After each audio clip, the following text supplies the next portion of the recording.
بله تماشاوان نادر اسکای باش رو بکار سیاسی مامستا عبدالرحمن قالوا اللي قال منا وجبه قلت بيجيك بهتر لسر داوين هلويست درباره قناغا پشتی داعش و نافچه آرام مامستا عبدالرحمن دمباش بری آدمکه باغوز هاتا راگاندن انگو رزگار کرنا باغوز هاتا راگاندن جالی امریکا و قصده با خوازم دست پیک دت بحث سیناریوی راگاندن رزگار کرنا باغوز بکه چه جور سیناریو یک بو چه فرق جدایی نبره و راگاندن دو راگاندن رزگار کرنا رقایده هبوش برچه بجاره قصده بوی آوای بجن آهنگین مازن در قسنا آهنگین مازن و برند کرنا و نو آلن خوا رزگار کرنا باغوز رانه گاند مینا رقای بله سپاس جبو و جبو ترانه گلک سپاس مامستا از دخوازم بیجم امریکا هیز مزنه و پروژه وی بردوام دمشه وکو او دخوازی دمشه بلکه یکجاران ام برچاو نابین تشنا ام جخوا نابین لی او پروژه وکو جیرا تخطیط بکی وکو جیرا درسمنی عین ولو دمشه مسألة هبونا داعش یا نبونا داعش بدوماهية دورة داعش وتيروري دوماهية قراغة شرها يعني شر بدوماهيات شر وقت بمباشر شر روبرو نما ما لبدي ما ميزين وبازار دولة أمان لسر ميداني يعني ما بازار تركيا وإيران وأمريكا وروسيا وجيمي أف بازار مانا أفانا بشتي أفا قناغا أم بيجن قناغا بشتي الشرع تيروريا أو كيف وشاهية كودهات كرن أوانا بلكي ديتن يعني دخست ببين إنه والله عمري ما وي بشتي قناغا شر جيب مني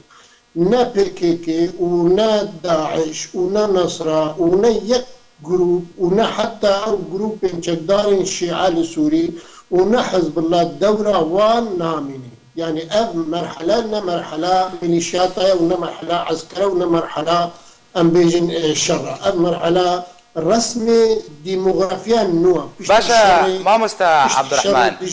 برسكا جرينج فردها هبيمانكي امريكا لشكريك والشوناوي لسر عرده شر داعش يتكر قصدا بيدا وچقدار نوي بجاري امريكا قوتكو بتوعي كونابنا بشك جنافچه ارم بنرنتا استراتيجيتا امريكا يا نو چاوا هاتيه دارشتن حتى لذانك بيران جيددنو كو هبيمان خو دور دكن ج بشرو جنافچه بينها بلكي من سر كنالا وجه قوت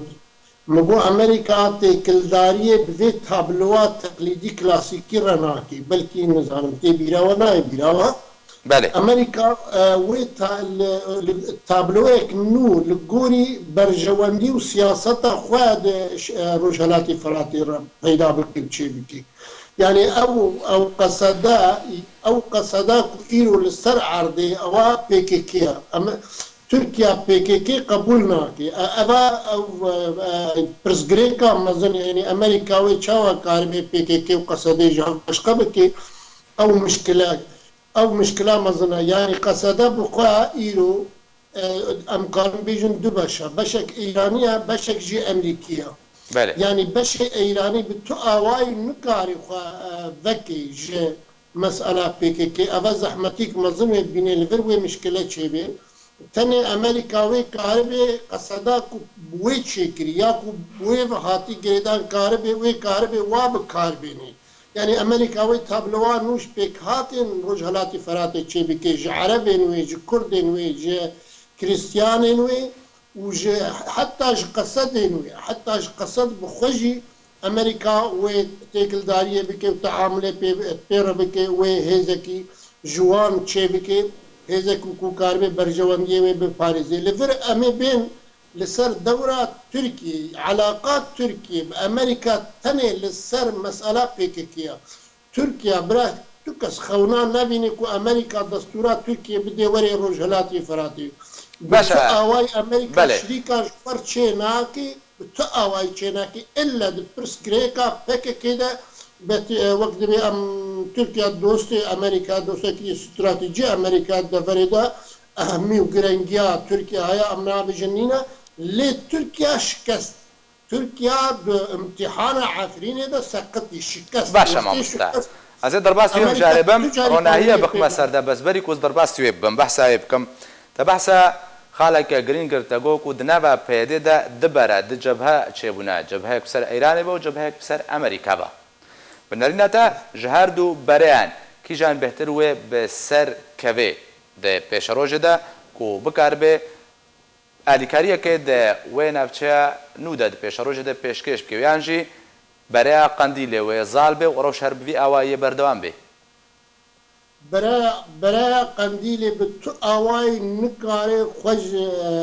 projeya Eyranî an projeya Şîa mezheb nikarî xwe veqetêne ji ber têkildarî û elaqata wê ne roja ku du û sê û sala ku du û dehim yani ev tu carî wê nikarî xwe jê veqetêne û xwe jê wek dibê xwe jê ji her du cebha mamosta cebha Amerîkî Eyranî kîja ji wayê bêhtir bi ser kevê Amerika hêza mezina û hêza serkeftiya yani Türkiye nikarê li hember Amerika bisekinê bi qasî wê nikariya Türkiye Eyran jî nikarê li hember Amerika bisekinê û ne PKK kes nikarê li hember projeya Amerîkî bisekinê projeya wê berdewama lê tişta muhim ji me re yani wê çi qizincê me têde hebin yani wê çi qasî heta kîjan radeyê em ê karibin feydê ji projeya Amerîkî bibînin ji ber Amerîka wê etîmadê li ser tablowek nû bikî yani em wekû hêz em wekû Kurd wekû tevgera azadîxwaz li ser xaka Kurdistana Sûrî heta kîjan astê em xwedî rolin em xwedî hêzin em ê karibin رقم بند معادله امریکی ده اول پرسگریک یا کو جمعتی خواستن کو عمل سر بسکن و امجر کار بکن باش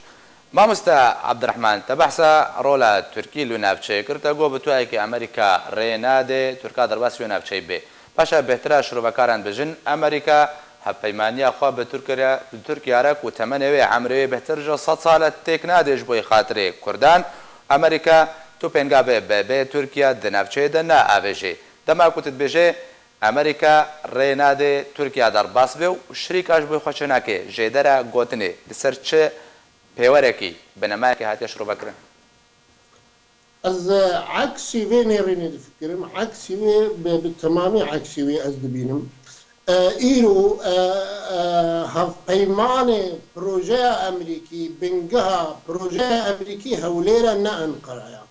îro dostên Amerîkayên stratîjî yê ku Amerîka hêviyên stratejiya xwe li ser avadekî Kurdin ne Tirkiyaya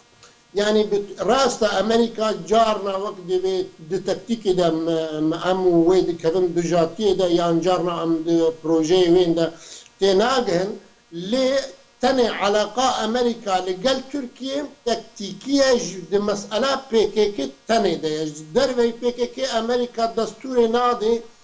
û Tirkiya rolek wê hebe li Rojhilatê Firatê ji ber ew rejîma Tirkiyê naz dike heger ne ji ber asayîş û emna Ewropa bana belkî îro roj Amerika wed'ê Tirkiyê daxilî jî têkil hev bikira lê ji ber emnê Ewropa qara Ewropî Tirkiye li ser sînorîye mesela Tirkiye îro mueccela û propaganda Erdogan ku îro çîroka dibêje ew mesele helbijartinê wayên xwecihîye û mesele Erdogan û Hizb el-Adale ve Tenmiye li Tirkiye da îro bi tecrîba xwe li Efrînê şikest tucarî baweriya ne Kurda pêtê û ne baweriya Amerîka bi wê tecrîba Tirkî li Efrînê tê. Başa. Wê dewra wê tune bê. Başa mamosta Abdurrahman pêwîst e Kurd çi bike? Aliyên Kurdî bi giştî heta ku bikaribin bibne beşek di stratejiyeta Amerîkî de an gu xwe biguncin li gor wê stratejiyetê de ku destkeft ji bo Kurdan werne bi destxistin. Eva hêvî divê ev noqta gelekî giring û muhim e hêviyê me mezin û hêviyê me baş di serokatiya Herêma Kurdistanê de hene ku ew bi كاربي رقمك مظن بي رقمه بحرتني بيد معادلة بروجيا أمريكي ده وأمن به بنا يمن وكو نيرين أزبيجم وبريجم قوتيا هولير غرفة عمليات بروجيا أمريكية بله وكل جي بيك هاتا بنجهينة يجي في بروجي لأف حالة كردي ندوي آستاكو كاربي رولكي بليزي أم دبين وك مجلسة كردي إيرو نب يعني ندوي آسيا إيرو بسي خطابة دردك خطابك مواليش تركيا رأي خطابك براسي خطابك ولاد باريس ووقت بي كردستاني أشكرية وخطابك جي تناغمه بخطابة أبوچا راديكي الهندوري السوري الهندوري كردستان السوري يعني أبهرسي خطاب حتى انها راوشكار يعني ام بيج الناطق الرسمي بناوي مجلسي كوكاربي سياسته وصياغت بك بيك موقفي دركبي تنيا يعني دو شخص اللي قال هبرو نشتينا دو مجلسي ده هريكي وقت بي برنجكي هلبستا خود دي افا جيم خابنيه يعني امكارن هنا بالشفافيات بيجن بركي مجلس بفي حاله ده وقت بي دورة أخوان نكاري برابي